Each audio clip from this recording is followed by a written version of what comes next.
Nous espérons que la vidéo précédente vous a plu. C'est parti pour le membre suivant. Bonjour André, tu es membre et fondateur du Photoclub Lensois. Au départ, le club ne portait pas son nom actuel d'ailleurs. Quel était son nom? Ah oui, bien son nom au départ s'appelait Optique 80.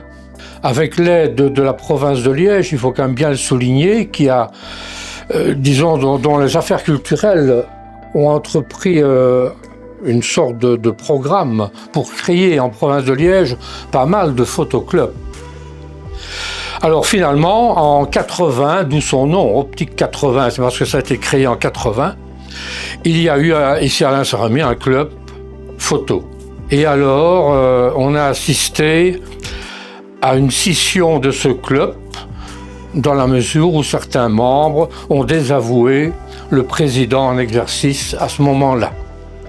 Et personnellement, par amitié essentiellement, puisque j'étais nouveau dans le club, j'ai suivi le président pour en créer un nouveau. Et on a décidé, on m'a proposé de devenir président du nouveau photoclub. Donc, je dois dire, qui a pris le nom de Hobby Photoclub Lensois. Et si j'ai été choisi comme président, ce n'est pas parce que je faisais de splendides photos, pas du tout. C'est parce que je crois qu'on avait perçu en moi la capacité d'avoir assez bien de consensus, d'éviter des discussions stériles, etc. Voilà. Et ça a duré pendant plus de 30 ans, je ne sais plus très bien d'ailleurs, mais pendant au moins 32 ans, je crois. Donc tu as assuré la présidence du club pendant 32 ans. Eh oui. Eh bien bravo, félicitations. Merci. Mais aujourd'hui, alors, on peut dire que tu n'as pas vraiment quitté la présidence du club. Tu es devenu le trésorier, tout en continuant de transmettre ton savoir, tes valeurs et ton expérience au sein du club. Oui, note que j'ai cumulé en fait le poste de trésorier et celui de président à un moment donné. Au départ, il y avait un trésorier distinct, mais pour différentes raisons, j'ai été amené à reprendre aussi la trésorerie, alors que j'étais déjà président. Pour commencer, peut-on savoir depuis quand tu fais de la photo? J'avais mon parrain, qui lui était un grand amateur de photos.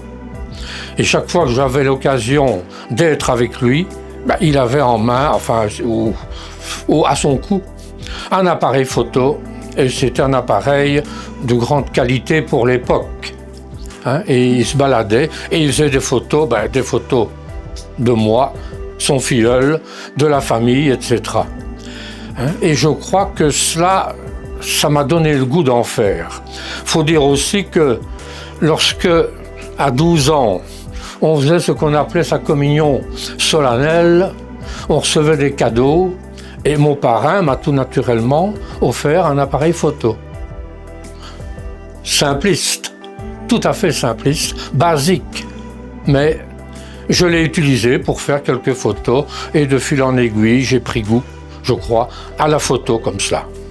C'est comme ça que tout a commencé. Selon toi, ce qui fait la force d'un club dans la durée, c'est plutôt la passion commune de partager, la transmission d'un à l'autre ou autre chose? Il y a la passion, il y a la passion d'abord, la passion en tout cas, l'agrément que chacun a à faire des photos. Il y a aussi eu, certainement, au début, l'amitié entre les membres qui s'est développée et qui s'est peut-être même accentuée lors des réunions, etc. On faisait beaucoup de choses ensemble, à côté de la photo. Et pour en revenir donc à ton parcours, qu'est-ce qui t'a fait tomber amoureux de la photo au tout début, la petite étincelle? Est-ce que tu te souviens de ta première photo? Oula, ma première photo, c'était avec l'appareil que j'avais reçu, comme je l'ai dit tout à l'heure. Elle n'était pas de très grande qualité, mais c'était quand même ma photo, c'est moi qui l'avais faite.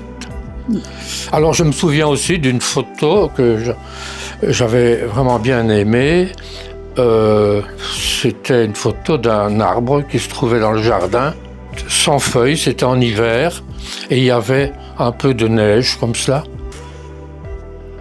Et l'arbre apparaissait, il y avait un bon contraste dans la photo, et j'avais apprécié cette photo-là.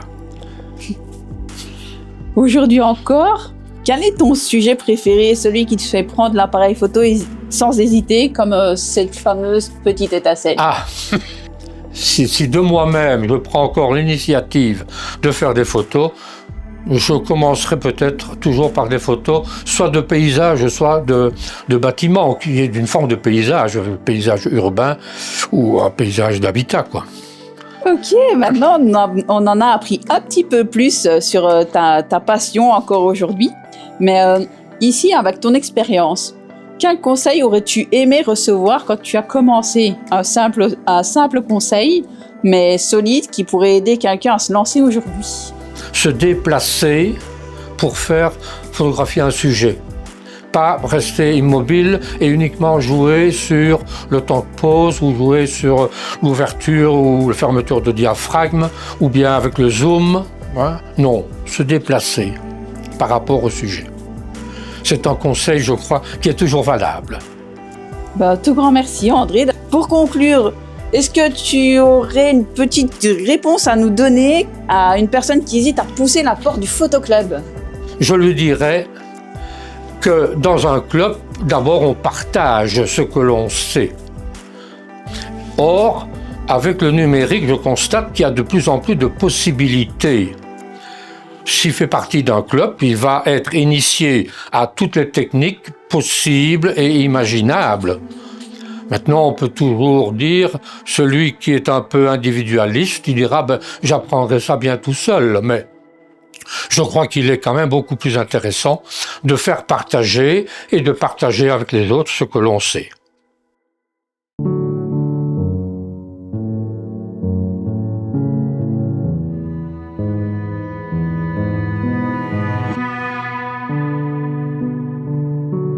Envie d'en découvrir davantage sur le travail de l'un de nos membres? Rendez-vous sur le site internet du club, dont l'adresse est indiquée ci-dessous. Allez dans la rubrique « Membres ». Vous pourrez y explorer ses réseaux sociaux, plonger dans son univers artistique et pourquoi pas, entrer directement en contact avec l'artiste.